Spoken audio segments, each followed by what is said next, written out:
¿Me escuchan?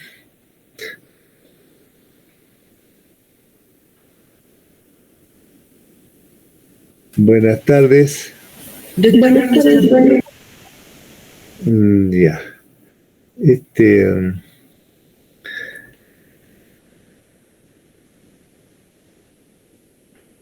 Bueno, hoy vamos a hablar sobre un tema, un poco, digamos, raro.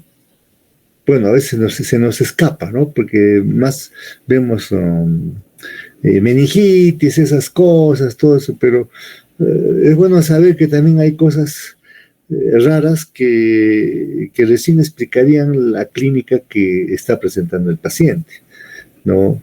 Entonces, me estoy refiriendo a los epiemas subdurales, por ejemplo, ¿no?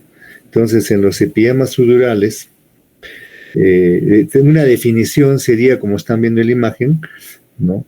Que es una colección de pus, como están viendo acá. Una colección de pus entre la dura madre es la capa más dura de las meninges. Ustedes saben que en las meninges hay dura madre, pia madre y aracnoides. Entonces, entre la dura madre y la aracnoides, ahí se recolecta la pus, ¿no? Entonces viene a ser el epiema subdural. Y vamos a ver ya después un absceso epidural, donde es una colección que se localiza ya entre la dura madre y el cráneo, ¿no? Puede ser también en la columna vertebral subyacente, ¿no? Todo lo que involucra el sistema nervioso central. Y finalmente la tromboflebitis intracraneal, que incluye trombosis de un seno venoso dural y la supuración. Entonces podemos empezar diciendo que en cuanto a la epidemiología y la etiología de este epiema subdural, es una colección de pus, como mencionamos, entre este espacio de la dura madre y la aracnoide. Se supone que es un 15 a 20% de todas las infecciones intracraneales localizadas.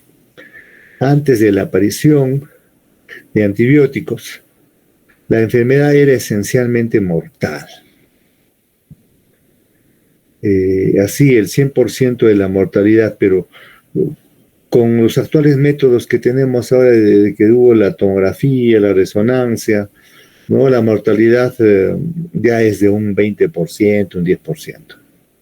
Las enfermedades más habituales que predisponen a padecer empiemas craneales subdurales son pues las infecciones otorrinolaringológicas, ¿no? Cuando nosotros vemos un pacientito que estamos pensando en este cuadro clínico, lo primero que vemos es el antecedente, ¿no?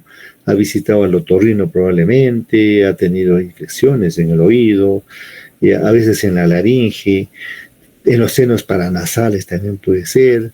Entonces, un 40-80% de los casos son los que como antecedente presentan estos casos. Entonces, el antecedente es importante. En una revisión que se hizo, se vio que del 20 a 31 años eran los que presentaban empiema subdural. Solo alrededor del 10% tuvo una infección otorrinolaringológica, ¿no?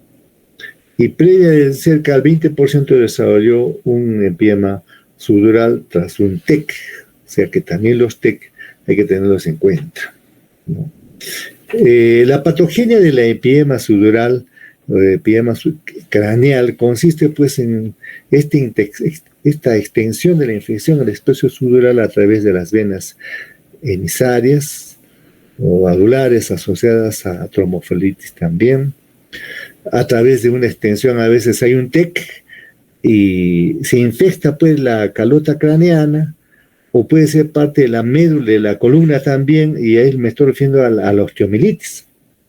Si es a nivel del cráneo, esta osteomielitis craneal con un absceso epidural que lo acompaña, ¿no? Entonces también cuando hay traumatismos, tenemos que estar pensando si este es un empiema subdural pues por un traumatismo, ¿no? Porque el hueso se infectó. Una vez que la infección alcanza el espacio subdural, puede extenderse sin interrupción sobre la convexidad de los hemisferios cerebrales, Así también las mastoides, el oído medio, pueden ser origen de un 10 a 20% de los pacientes, sobre todo en áreas geográficas, ¿no? Donde la otitis media no se trata precozmente con antibióticos. Otras infecciones predisponentes en pacientes con empiema subdural mencionamos, pues son los TEC que tenemos en cuenta, o los procedimientos neuroquirúrgicos se hace. La infección de un hematoma subdural, ¿no?, preexistente. Hay pacientitos que tienen hematomas subdurales crónicos 1 o 2 años y que terminan haciendo este empiema subdural. La infección es metastásica en alrededor del 5%, que pueden venirse de otros órganos, por ejemplo, del pulmón. Se ha aislado varias especies bacterianas, pacientes con empiemas subdurales, pero tenemos que tener en cuenta, por ejemplo, los estreptococos aerobios, un 25 a 45%, el estafilococo también de un 10 a 15%, los bacilos gram negativos o aerobios un 3 a 10%, así como los estreptococos anaerobios también, que hay que estar pensando que pueden estar metidos ahí. Los microorganismos constituyen pues la flora microbiana que suele aislarse en pacientes, por ejemplo, que tienen una sinusitis que es crónica o que pueden tener un absceso craneal también. Las infecciones postquirúrgicas o postraumáticas están causadas sobre todo, saben que el estafilococo lo tenemos afuera, ¿no? Entonces, por estafilococos, bacilos gram negativos también, aerobios. También se han descrito empiemas subdurales craneales causadas por Mycobacterium tuberculosis y por cándida, pacientes a veces inmunosuprimidos. El empiema subdural espinal, cuando ya es en la parte de la columna, es una afección que habitualmente suele ser secundaria a una infección metastásica desde un foco preexistente, de la capa más frecuente. A veces se mete ahí el Staphylococcus aureus y con menor frecuencia se encuentran Streptococcus, Staphylococcus coagulasa negativo, Bacillus gram negativos. ¿Qué características encontramos aquí en este empiema subdural? Por ejemplo, la presentación clínica es un empiema subdural, puede ser progresiva y rápidamente, con síntomas y signos secundarios. Ya saben que hay un espacio que está ocupando ahí, entonces va a haber una hipertensión intracraneana. Lógicamente está inflamada la meninge, una irritación meningia, una inflamación cortical focal. Este empiema subdural habitualmente en pacientes con diseminación por anticontigüidad de la infección, debemos considerar, por ejemplo, a veces los pacientitos tienen sinusitis bacteriana aguda, combinada, con cefalea intensa, a veces que no remite al tratamiento médico que se le da, a los analgésicos. Entonces corre el riesgo de hacer esto, ¿no? Y el paciente comienza a tener trastorno del sensorio, ¿no? Comienza a tener déficits neurológicos, focales. Agarramos los exámenes sincomeningios, vamos a encontrar que hay signos de meningios. En la mayoría de los casos hay fiebre superior a 39 grados centígrados.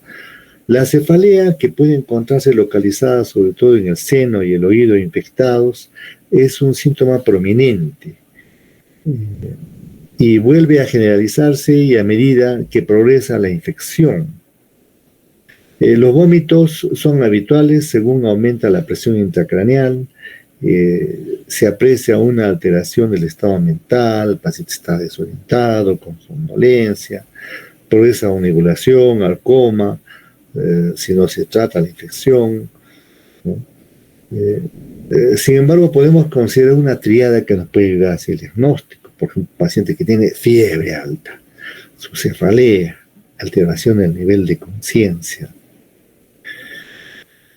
Y siempre también los antecedentes que alargan, ¿no? Problemas otorrinolaringológicos, antecedentes que, como se ha mencionado, que nos ayuda a poder hacer el diagnóstico de lo que el paciente está teniendo. Los signos neurológicos focales aparecen pues de 24 a 48 horas y progresan con rapidez en la afectación final de todo un hemisferio cerebral. El signo focal más habitual consiste en hemiparesia, hemiplegia. También se han descrito parálisis oculares como la disfasia, hemianopsia homónima, midriasis y signos cerebelosos. En 41% a veces pacientes se encuentran signos focales.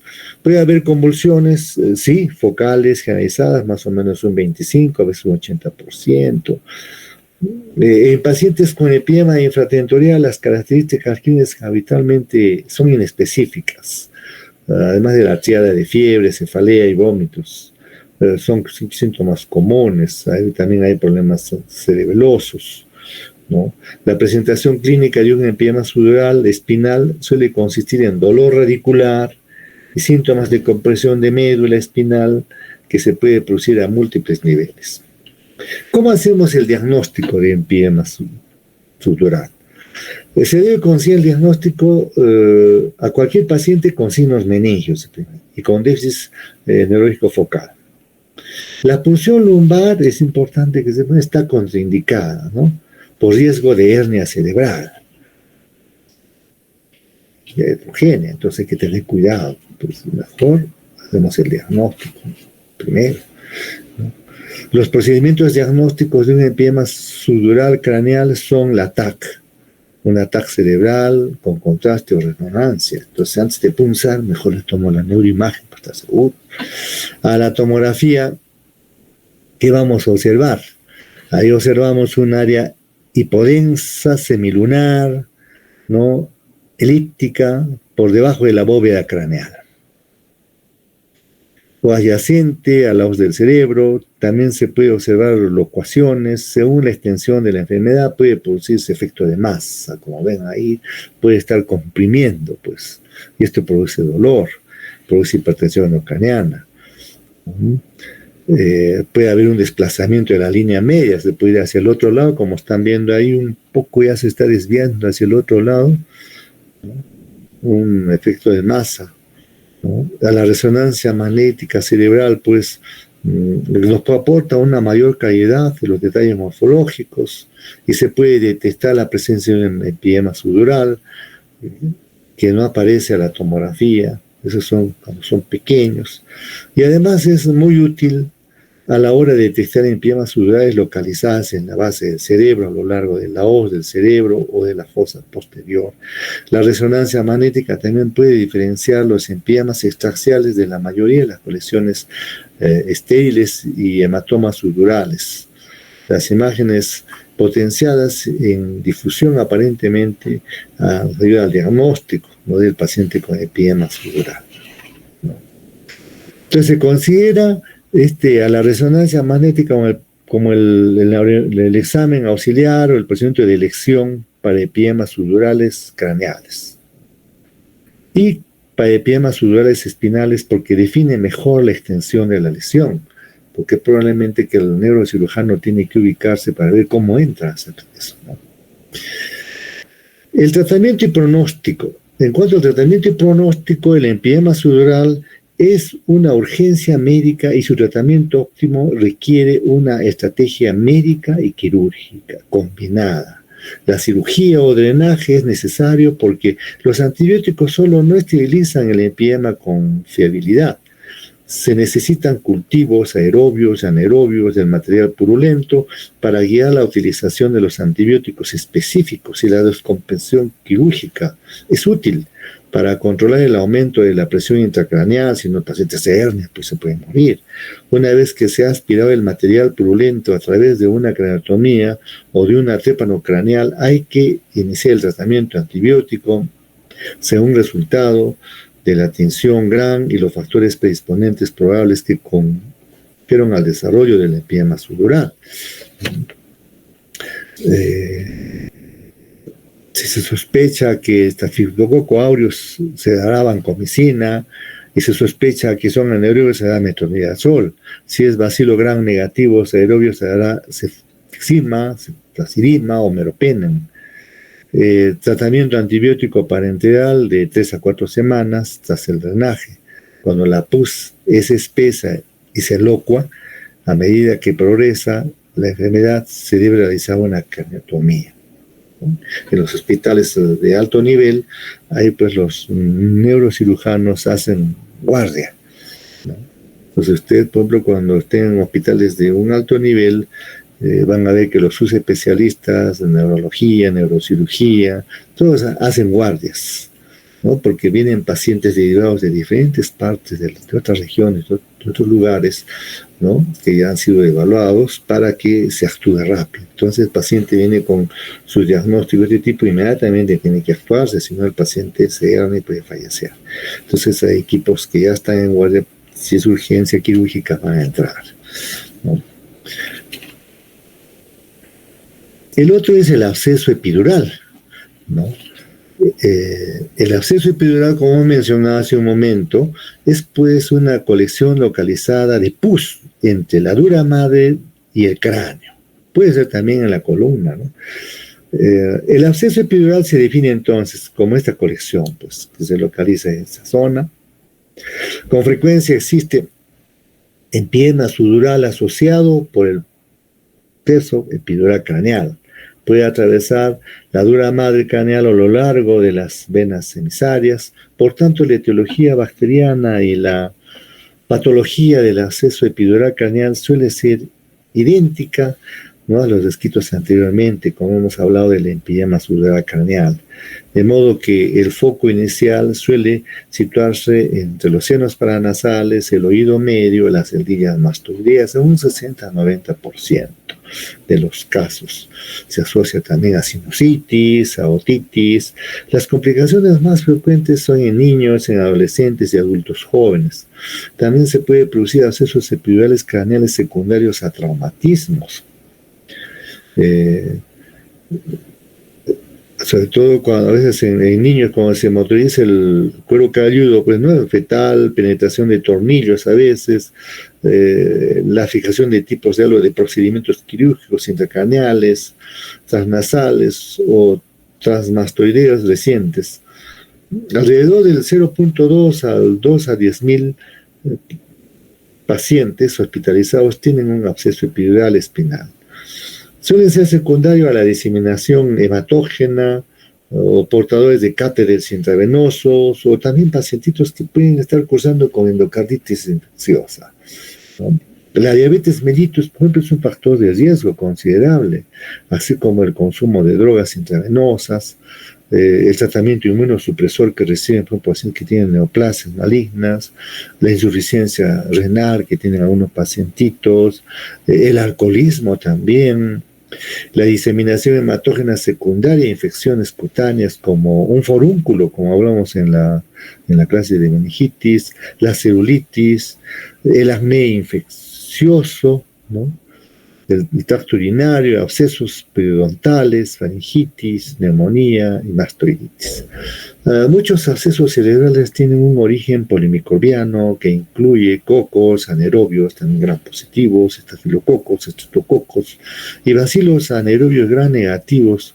Los organismos anaerobios se identifican en cultivos de muchos abscesos epidurales intracraneales asociados a sinusitis. El estafilococo aureus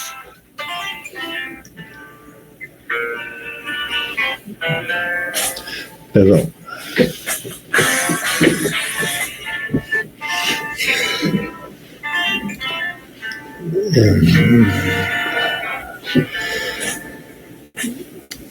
El estafilococo aureus es el más frecuente y otros son estreptococos aerobios y anaerobios. Bueno.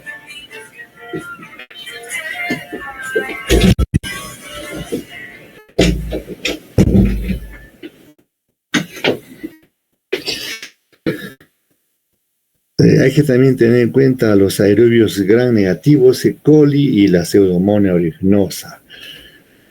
¿Qué características encontramos aquí en absceso epidural? La presentación clínica de los pacientes con abscesos epidurales craneales pueden ser insidiosa y verse colapsada por el foco infeccioso primario, por ejemplo, la sinusitis, la otitis media, la cefalea y la fiebre son quejas habituales. Se pueden desarrollar signos neurológicos focales y crisis comiciales, ¿no? Esas convulsiones pueden ser focales, pueden ser generalizadas. Alrededor del 45% de los pacientes también presentan células periorbitarias o edema frontal. En pacientes sin tratamiento se desarrollan papiledema y otros signos en pacientes con tratamiento que desarrollan papiledema y otros signos de aumento de la presión intracraneal y a medida que el absceso crece. Muchas veces nos llaman a nosotros los neurólogos, dicen, ¿por qué ha convulsionado el pacientito? ¿No? Y el paciente pues está con un problema de sinusitis como antecedente, el otorrino lo ha visto, tiene una serie de antecedentes y ha convulsionado. Entonces, de acuerdo al examen, vamos a decir, aquí puede haber algo a nivel del sistema nervioso central y a veces no sale porque el paciente tiene un absceso por la fiebre que está haciendo, pero ¿qué pasó? ¿No? Se complicó. Entonces, un absceso epidural craneal próximo al hueso petroso puede originar el síndrome de Granerigo, ¿no? Te le voy a poner en la pregunta de examen esto, ¿no? ¿Qué consiste el síndrome de Granerigo? El absceso epidural, ¿no? Que se caracteriza por afectación de los nervios craneales 5 y 6, con dolor facial, unilateral y debilidad del músculo recto lateral. Perdón. Sí, aló, buenas tardes. Buenas tardes. Sí, señor.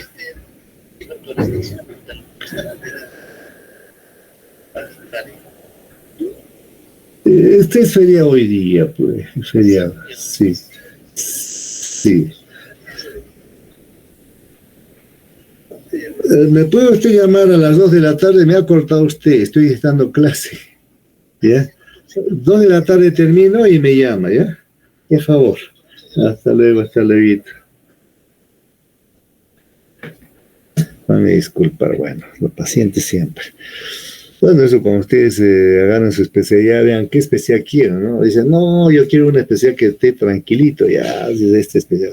No, a mí me gusta que ya hasta uno escoge. Tal. Porque a veces involucra a la familia, ¿no? Entonces uno tiene familia y, bueno, uno planifica. Entonces, un absceso epidural espinal puede diseminarse en forma hematógena y evolucionar en semanas, meses, asociada a una osteomielitis vertebral. Se presentan los abscesos epidurales espinales, progresa a través de las 4 etapas clínicas siguientes. Por ejemplo, el paciente tiene dolor de espalda y vertebral focal, con hipersensibilidad dolorosa en la exploración, ¿no? Y ustedes están evaluando, ¿no? ¿Por qué le duele la espalda? Pero siempre el antecedente, ¿no? Ahora, dolor de raíces nerviosas, manifestaciones por una radiculopatía, parece o ambas, están evaluando y se tiene radiculopatía. Sí, entonces, ¿qué están pensando? ¿No? Es lógico, y si este paciente tiene disfunción de la médula espinal caracterizada por defectos en las funciones motoras, sensitivo o esfinteriana, está haciendo relajación de esfínter, todo, ya están pensando, dice, bueno, acá hay algo, ¿no? Una neuroimagen probablemente van a pedir. Y si tiene paraplegia, mucho mayor motivo. El dolor es el síntoma con más constante en 70-90% de los casos. Cuando un paciente tiene dolor, uno tiene que oír los 5 sentidos, decir, ¿y esto a dónde va? ¿No? ¿Es primario, es secundario, hay un proceso orgánico o es disfuncional? ¿No? Entonces, ahí nos ayuda el examen. Suelen estar acompañados entonces este dolor por un aumento de la sensibilidad local, ¿no? A nivel afectado, y hay fiebre, aparece en el 60-70% de los pacientes, aunque un estudio solo puede aparecer en el 32% de los casos. Los signos neurológicos específicos dependen pues del nivel de la afectación medular, o sea, el nivel, ¿dónde está? El paciente con accesos epidurales espinales tuberculosos presentan un curso más insidioso que aquellos con un absceso epidural espinal no tuberculoso debido a la proliferación lenta del BK, ¿no? Del bacilo de Koch, ¿no? Comparado con la rápida proliferación de patógenos en la enfermedad que no son tuberculosas, ¿no? ¿Cómo hacemos el diagnóstico de un absceso epidural? Resonancia magnética, aquí le meten contraste con gadolina, ¿no? Es el paciente diagnóstico de elección del acceso epidural craneal. Esta prueba muestra una zona superficial, circunscrita, hay potencial de señal con realce paquimeningio, también permite evaluar la posibilidad de un empiema subdural adyacente y otras infecciones intracraneales. Se puede utilizar la TAC para el estudio de hueso, o si no, se dispone de resonancia, no nos queda otra, ¿no? Entonces, la tomografía ayuda mucho para hueso, ¿no? La resonancia magnética es superior a la tomografía para identificar esta delimitación de la colección y captación con adolinio, que ayuda en el diagnóstico a mostrar una superficie dual engrosada, lo cual ayuda a distinguir los abscesos epidurales de los derrames estériles y hematomas. Entonces los médicos que hacen pues neurocirugía y que van a entrar en este procedimiento nos dicen, no, yo trabajo mejor con una resonancia, con contraste, para ubicar bien el lugar de la colección, para decir por dónde voy a entrar, no voy a agarrar un vaso, por aquí, y poder hacer un buen trabajo. La resonancia magnética es de elección pues para un absceso epidural espinal, ¿no? Entonces, cuando venga la pregunta de examen, ¿cuál es la neuroimagen de elección para un absceso epidural espinal? Una resonancia magnética, ¿no? Claro, resonancia magnética con su contraste, ya está. Es la masa epidural puede ser pues isointensa e hipointensa en las imágenes potencializadas por el T1, ¿no? En la resonancia, y en la hiperintensa en las potencializadas por T2, ¿no? Tratamiento y pronóstico. El tratamiento de un absceso epidural craneal requiere pues, una estrategia combinada médica y quirúrgica, ¿no? El tratamiento antibiótico empírico para un absceso epidural craneal es similar al de empiema subdural craneal. En el tratamiento damos desde 3 a 6 semanas, en el drenaje quirúrgico, tras el drenaje quirúrgico, y más tiempo, hasta 6 a 8 semanas, si existe osteomielitis. También se requiere un drenaje quirúrgico que suele preferirse a la craneotomía, ¿no? O la craneotomía en vez de los orificios de trepanación o la aspiración del material purulento a través del hueso del cuero cabelludo. Y finalmente hablaremos algo acerca de la tromboflebitis intracraneal supurativa. Es rara, ¿no? Diríamos que en esta tromboflebitis incluye una trombosis de los senos venosos dural y una supuración. En esta tromboflebitis intracraneal supurativa existe tanto trombosis venosa o supuración, y puede iniciarse dentro de las venas o senos venosos, o puede aparecer tras infecciones de senos paranasales del oído medio, las mastoides, la cara o la faringe. Se puede afectar otros vasos de propagación exterior discontinua. También se produce tromboflebitis supurativa asociada al absceso epidural, empiema subdural o a la meningitis bacteriana. Las afectaciones que aumentan la viscosidad y la coagulabilidad sanguínea, como una deshidratación, policitemia, embarazo, anticonceptivos orales, anemia peroxística, neoplasias malignas, traumatismos, la enfermedad, los síndromes de antifosfolipídico, un lupus, por ejemplo, el trastorno sistémico, la deficiencia de proteína C, proteína S, antitrombina 3, se han asociado a un aumento de la probabilidad de trombosis. La otitis media y la mastoiditis son infecciones que se asocian a trombosis de senos transverso lateral, a la infección de senos petrosos superior e inferior de seno lateral, en el lugar más frecuente la trombosis en niños. Las infecciones de la cara, en el cuero cabelludo, el espacio subdural, el espacio epidural y las meninges se asocian a tromboflebitis séptica de seno sagital superior. Los patógenos bacterianos infecciosos más probables dependen de la patogenia de la infección. Si la infección antecede a una sinusitis, por ejemplo, ahí se puede encontrar que hay que buscar estafilococos, estreptococos, bacillus gram negativos, anaerobios. El estafilococo aureus predomina en casos de infecciones faciales. El estafilococo aureus, Streptococcus y E. coli se describen con frecuencia como patógenos en pacientes con trombosis de seno lateral. ¿Y cuál es la clínica? Las características clínicas de pacientes con trombosis en irrigación supurativa dependen pues de qué seno ha afectado y de la presencia de infección concomitante del sistema nervioso central. Por ejemplo, una meningitis, un absceso cerebral, un empiema subdural. Las manifestaciones clínicas pueden estar relacionadas con lesión de los nervios que atraviesan los senos cavernosos. Los síntomas más habituales en los pacientes con trombosis séptica del seno cavernoso consisten en inflamación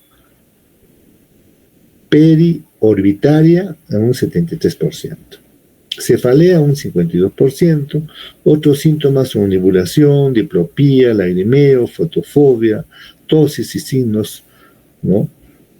Fiebre, tosis, quemosis, edema periorbitario, debilidad de los músculos extraoculares, pueden afectar los pares tercero, cuarto y sexto, o sea, los oculomotores. Como el sexto nervio craneal es el único que atraviesa el interior del seno cavernoso, entonces vamos a encontrar una parálisis lateral de la mirada, que puede ser el signo neurológico precoz, este compromiso del sexto plano. Se aprecia papiledema o infiltración venosa en el 75% de los pacientes, un cambio en el estado mental en el 55%, el meningismo aparece hasta un 40% de los pacientes y suele ser secundario a la diseminación retrógrada de la tromboflebitis. Menos del 50% de los pacientes presentan midriasis o hiperreactividad pupilar, disminución de la agudeza visual que puede progresar a la ceguera y disfunción del quinto nervio craneal. La trombosis del seno sagital superior produce una alteración del estado mental, hay déficit motor, pueden encontrar rigidez de nuca, puede haber papiledema. Más de la mitad de los pacientes hay crisis epilépticas y la mayoría de los casos aparecen en el contexto de una meningitis bacteriana que puede ser inicial y puede ser fulminante también. El diagnóstico. Las pruebas de laboratorio suelen ser inespecíficas en la tromboflebitis intracraneal supurativa. La punción lumbar muestra una discreta pleurocitosis. Los hemocultivos pueden ser positivos, en especial en pacientes con una evolución rápidamente progresiva.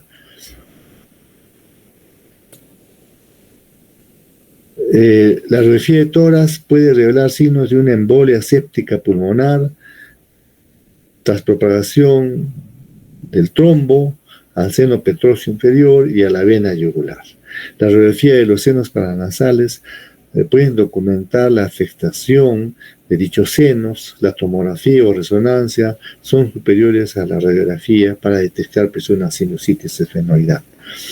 La resonancia magnética es de elección para detectar la tromboflebitis intracraneal supurativa.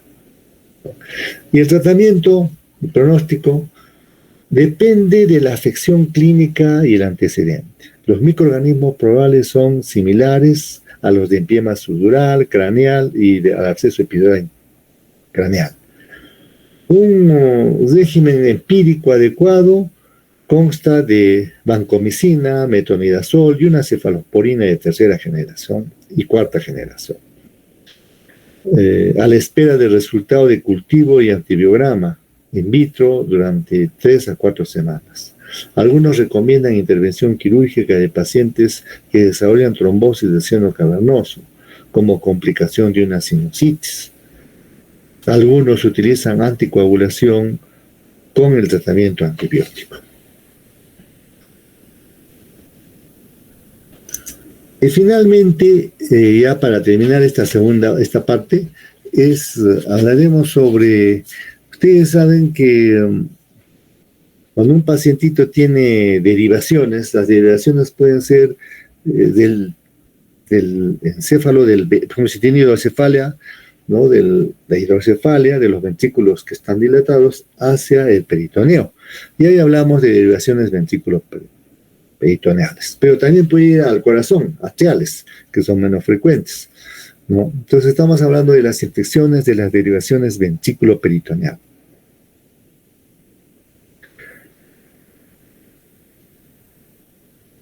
En definición, diremos que la infección de una derivación ventrículo-peritoneal pueden ser bien superficiales, que afecten la piel y las partes blandas adyacentes de la válvula, de la derivación o el reservorio, o pueden ser una infección más profunda que afecte a los ventrículos cerebrales proximalmente al peritoneo distalmente.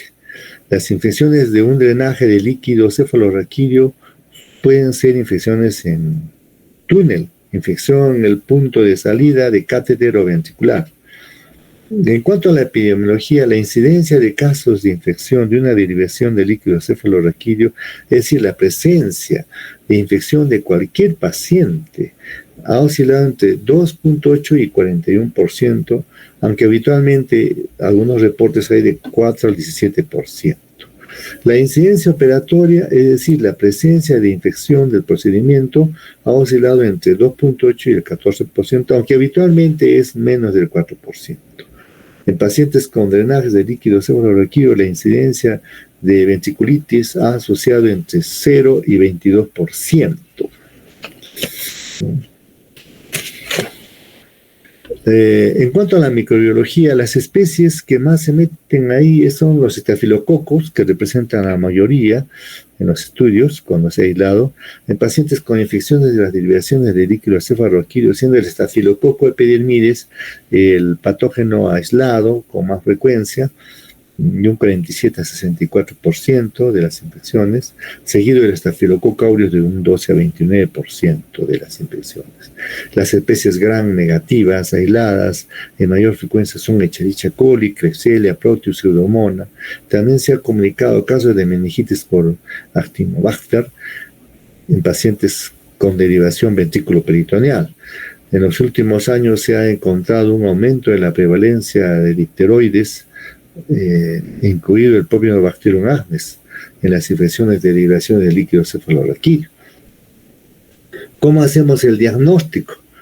El líquido se establece bien por cultivo directo de líquido cefalorraquídeo, obtenido mediante aspiración de la derivación o mediante el cultivo de los componentes proximales de la derivación si ésta se retira. El cultivo del líquido cefalorraquídeo que hemos tomado de la derivación del reservorio o del drenaje que está sacándose es prueba más importante para establecer el diagnóstico de la infección. En pacientes con drenajes lumbares, drenajes ventriculares, ¿no?, exteriorizados, si la infección definitiva se define como un cultivo de líquidos cefalorraquídeo positivo, ¿no?, obtenido del cáter ventricular o lumbar, ¿no?, asociado a una pleocitosis del líquido cefalorraquídeo. Entonces, a veces cuando nosotros estamos por definir este pacientito, ¿le hacemos o no le hacemos la derivación? Como cuando les presenté en ese casito de meningitis en la primera clase, ¿no? ¿Le pone o no le pone la derivación de ese pacientito que, por ejemplo, vino del hospital de Belén de Trujillo, tenía hidrocefalia? Y por poco le pone el neurocirujano porque vino con hidrocefalia, con rigidez, signos de decorticación, de desagregación, pero al ver con el tratamiento que 1 o 2 días bajó un poco y al siguiente siguió bajando, entonces la decisión fue, mejor no le ponemos, porque imagínense, el niño después puede complicarse estas derivaciones con infecciones. Entonces, si puede evitarse ponerle la derivación, mejor lo evitamos, ¿no?, porque se pueden complicar, se pueden producir infecciones. Entonces, el tratamiento que damos para esto, los principios del tratamiento antibiótico para las infecciones de las derivaciones de líquido cefalorraquídeo generalmente son los mismos que aquellos para las meningitis bacterianas agudas. El agente seleccionado debe penetrar en el sistema nervioso central, conseguir una concentración adecuada en el líquido cefalorraquídeo y poseer actividad bactericida contra el patógeno infeccioso. El apropiado para el tratamiento empírico, nosotros utilizamos la vancomicina intravenosa, más ceftazona, ¿no? Podemos utilizar ceftazidima, cefipima, meropenem. El tratamiento óptimo de una derivación de líquido cefalorraquídeo infectado es un antibiótico intravenoso inicialmente seguido de la retirada de todos los componentes de la derivación infectada y la inserción de un catéter ventricular nuevo y un periodo de drenaje externo. Si es eso, el cirujano lo va a definir, ¿no? Está infectado. ¿Cuánto tiempo lo tiene esa derivación? Ya lo tiene 2 años, ¿no? Entonces, hay que plantear retirar esa derivación para ponerle otra derivación. Si lo requiere, hay que hacer controles tomográficos para poner otra vez, ¿no? Entonces se retira el drenaje y se coloca uno nuevo, ¿no? Puede ser necesario la instalación directa del agente antibiótico en el ventrículo. Algunos pues hacen eso, ¿no? El ventrículo lateral, le ponen directamente el antibiótico, ¿no? O a veces en el caso de las derivaciones lumbares, en el interior del saco tecal, en pacientes con infección de la derivación que sea difícil de erradicar, a veces con el tratamiento antibiótico intravenoso, tenemos que ponerle pues a la zona directamente, ¿no? Cuando hemos retirado la derivación y cuando el paciente es incapaz de someterse a un recambio de derivación en forma inmediata, hay que esperar. Prevención. Existe la evidencia para apoyar el uso durante el procedimiento de la administración profiláctica antibiótica para pacientes que se someten a una inserción de una derivación de líquido cefalorraquídeo y a la colocación de drenajes ventriculares externos. El uso de derivaciones y drenajes de líquido cefalorraquídeo impregnados de antibióticos parece ser segura y eficaz en la prevención de ventriculitis, aunque se necesitan ensayos prospectivos controlados, aleatorizados, para confirmar sólidamente sus beneficios. El uso de un protocolo estandarizado y la reducción de variabilidad mediante la adherencia a un protocolo común son eficaces en la reducción de las tasas de infección de una derivación de líquido cefalorraquídeo. No. Bien, tomaremos una pequeña lista. A ver, Álvarez está. Presente, doctor. Barragán. Presente, doctor. Castañeda. Presente, doctor. Catacora. Ahí está, faltó. Calla Huacasi. Presente, doctor. Cayo Cuevas. Presente, doctor. Ahí está. Cari Flores Anel. Presente, doctor. ¿Ah? Chura Ucahuana. Presente, doctor. Colquehuanca Callata. Presente, doctor. Condori Mamani Mayra. Nada. Día del trabajo. Cuellar Coila. Mara. Presente, doctor. Ya. Buenas tardes. Buenas tardes. Cutimbo Checaya.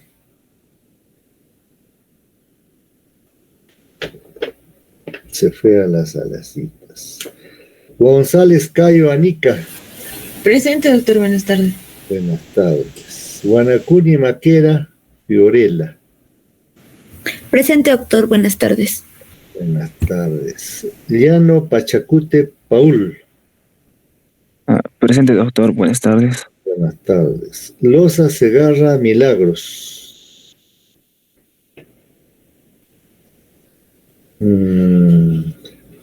Milagros.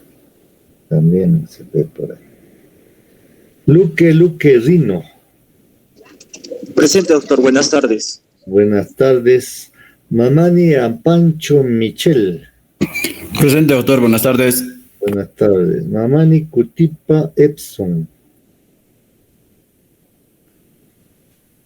También se ve por ahí. Epson. Ya está. Mamani Machaca Jenny. Presente, doctor. Buenas tardes. Buenas tardes. Mamani Hender.